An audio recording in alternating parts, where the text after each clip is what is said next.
Beautiful peoples, life with गुल में आप सबका वेलकम। आज हम लोग बनाना सीखेंगे बहुत ही मज़ेदार और यूनिक सी रेसिपी फ्रेंच टोस्ट की।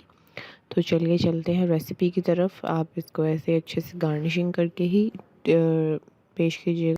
सबसे पहले आप ले लीजिए 1 कप मिल्क पैक वाले दूध का। अगर आप चाहें तो आप खुला दूध भी ले सकते हैं, लेकिन अगर आप डब्बे वाला लेंगे तो टेस्ट और खुशबू एक अच्छी सी आएगी।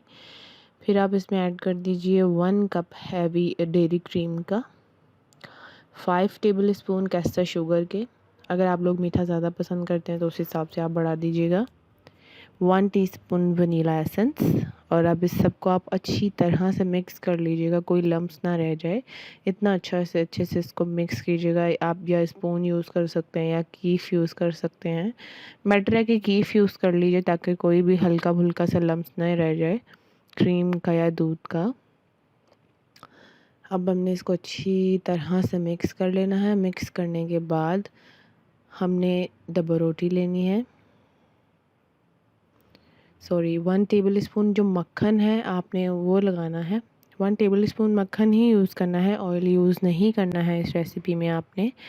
फिर मैं जो है ब्रेड स्लाइसेस जो हैं वो जो मैंने बैटर बनाया था उसमें कोट करूँगी और उसको शैलो फ्राई कर लूँगी मक्खन में।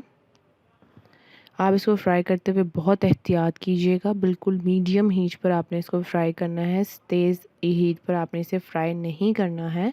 सो be very careful about that.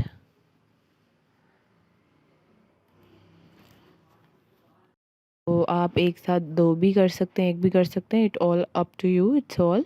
आप इसको बहुत अच्छी तरह से बिल्कुल स्लो हीट पर कीजिएगा और जब अच्छे से फ्राई हो जाएं दोनों तरफ से 1 बाय 1 स्लो हीट पर, तो आप इसको जो आपने डेयरी क्रीम ऐड की थी वो उसी से आप इसको गार्निशिंग कीजिएगा, इसकी डेकोरेशन कीजिएगा और इसको सर्व कर दीजिएगा। बहुत ही मज़ेदार और यमी से और एकदम यूनिक सी रेसिपी फ्रेंच टोस्ट की रेडी है।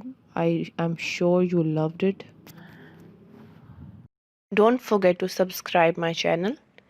Press the bell icon ताकि आप लोगों को मेरी वीडियोस की नोटिफिकेशन मिल जाए। लाइक करें, कमेंट करें एंड शेयर करें। Thank you.